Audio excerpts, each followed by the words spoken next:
예, 안녕하세요. 세뇌탈출입니다. 원래 저는 이제 그 시사 문제, 국내 시사 문제는 별로 안 다루고 넘어가는데 요즘에 이 국내의 그러니까 조중동과 같은 메이저 언론 그리고 자한당과 같은 제도권 야당이 너무 헤매요. 그래서 이걸 안 다룰 수가 없을 것 같아서 헤맬 때마다 한 번씩 그냥 무지막지한 몽덩이를 휘둘러 보도록 없는 힘을 다해서 애쓰고자 합니다. 나경원이 지금 이게 장난이 아닌데 이 드루킹 김경수 사건이 여기에 대해서는 아예 아닥을 하고 국회를 지금 뭐 여야 간에 정상화하자 뭐 이런 식의 얘기를 사실은 했어요. 나경원 본인의 말을 한번 고스란히 옮겨보죠. 어제 원내대표 회동에서 저희가 사실상 대폭 양보를 했습니다. 당장 김태우 특검을 받기도 어렵고 신재민 전 사무관 청문회의 경우 신 전 사무관의 출석이 현실적으로 어려운 부분이 있는 데다 조혜주 선관위원 임명 철회는 대통령 결단인 점을 감안해 손혜원 국정조사만이라도 해보자고 했습니다. 일단 지금 여야 대립 상태에서 국회가 이제 공전되고 있는데요. 이 대립의 포인트를 더 밀고 나가야 될 국면이거든요. 그런데 아예 드루킹 김경수는 아예 언급을 안 하고 그냥 넘어가 버린 거예요. 이게 보통 문제냐고요. 드루킹 김경수 문제가.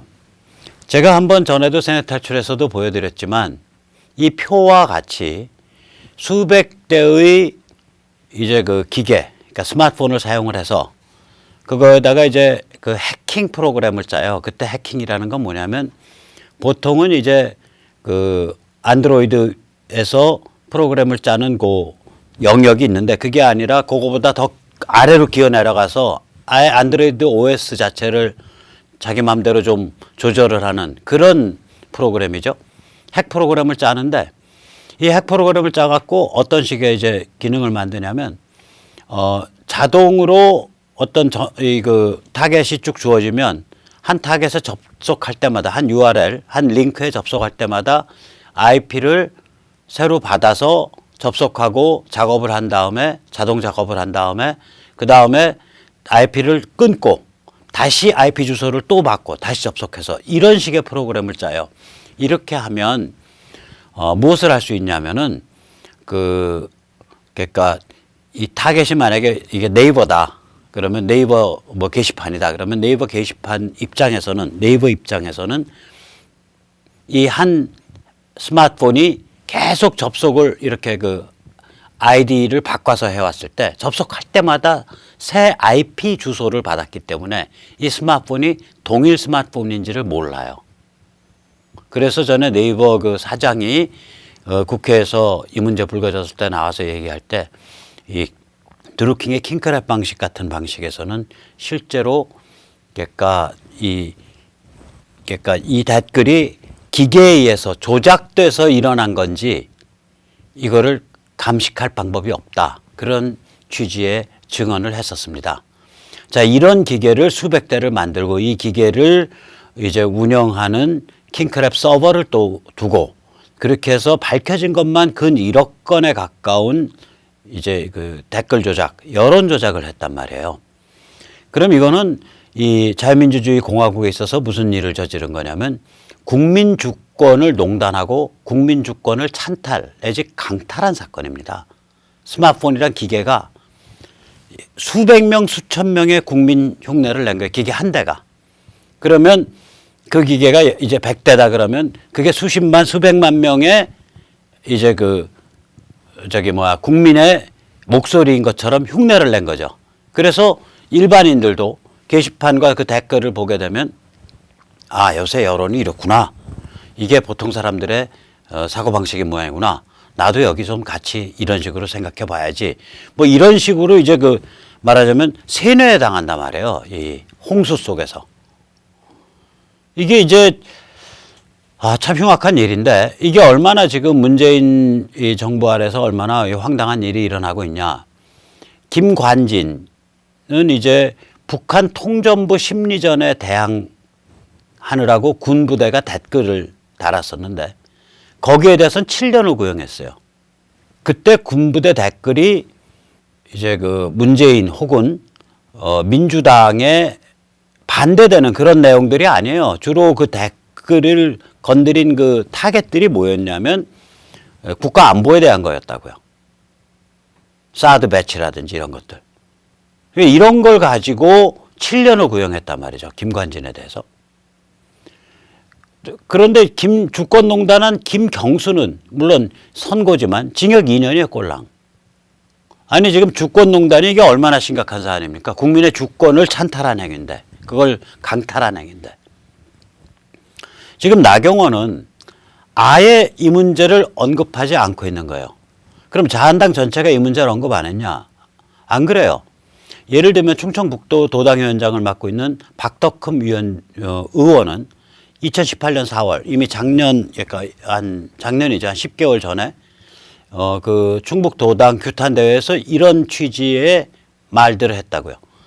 그러니까 드루킹 이 킹크랩 사건은 대선 여론 조작이며 민주주의의 유린이다. 이는 댓글 공작이다. 이는 진실되고 정확한 정보를 제공받아 주권자의 합리적 선택이 이루어져야 된다라는 공화국의 기본 원칙을 훼손한 사건이다. 이는 불법 대선 게이트이며 대선 논단이다. 여기에 경인선이라고 해가지고 뭐 김정숙 그 문재인 부인 이런 사람들까지 오고 갔고 했던 정황을 보면 이거는 대선 농단 조작 공동체를 형성하지 않았나 의심이 된다. 당연히 특검을 가야 한다. 이러한 그 규탄을 이미 작년 4월에 냈었어요. 나경원이 원내대표 한참 하기 전에. 또 최근에는 김진태 의원이 7일 날 아주 용감한 발언을 했습니다. 김진태 의원이 뭐라고 했냐? 이렇게 말했습니다. 19대 대선에서 선거 범죄가 인정된다면 문재인 대통령도 당선 무효에 해당한다. 문재인, 김정숙에 대한 특검법을 발의해서 진실을 밝히겠다. 아니 지금 자한당이 이 정도 스탠스를 취하고 나가야 되는 거거든요. 근데 아까 보셨지만 나경원이 발언할 때 어저께 발언할 때 아예 이건 언급 자체를 안 해버리는 거예요. 이제는. 그리고 이제는 대선 게이트라든지 대선 공작이라든지 댓글 공작이라든지 이런 말을 잘 안 써요. 그냥 아주 얌전하게 댓글 조작 이렇게 아주 이쁜 이름으로 불러주고 있어요. 이게 주권 찬탈 행위입니다. 그럼 야당은 당연히 이 정도 일이 벌어지면 아주 그 생사를 걸고 이거 싸워야 될 일이에요.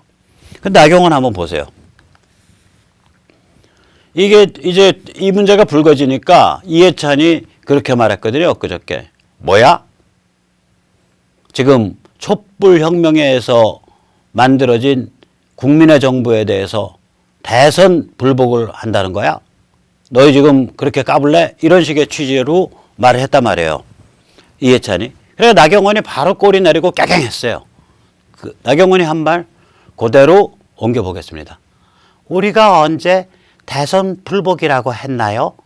문 대통령은 김 지사와 가까운 거리에 있었으니 댓글 여론 조작을 알았다면 어디까지 알았는지 말해달라는 것 그거 아닌가요? 이게 지금 무슨 소리냐고요, 이게. 지금 목숨을 내놓고 문재인 정부와 대립각을 세워야 될 100석이 넘는 거대 야당의 원내대표라는 자가 이런 식으로 비겁하게 앵앵거리냐고요.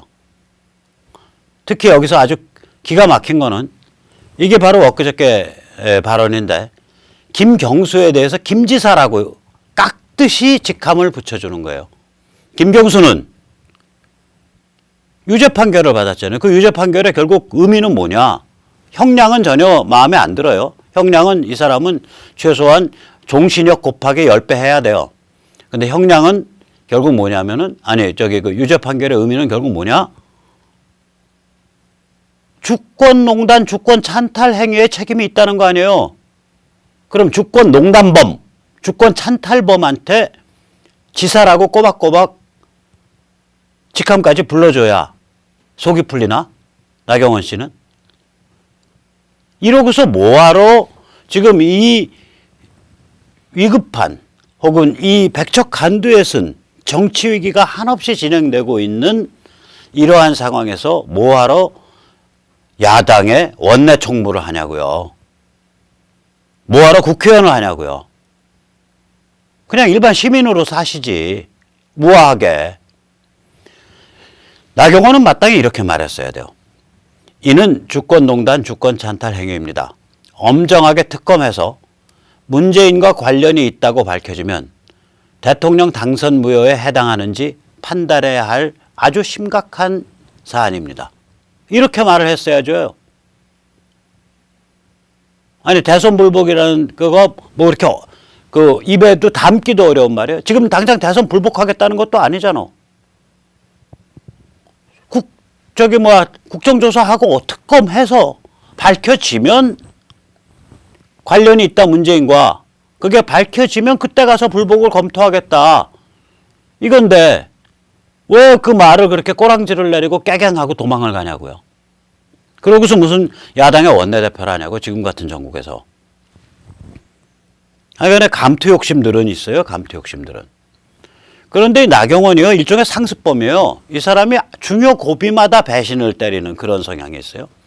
2016년 11월에 사드 배치에 반대하는 의원들 정동영, 김부겸, 조배석 등과 함께 미국에 갔어요.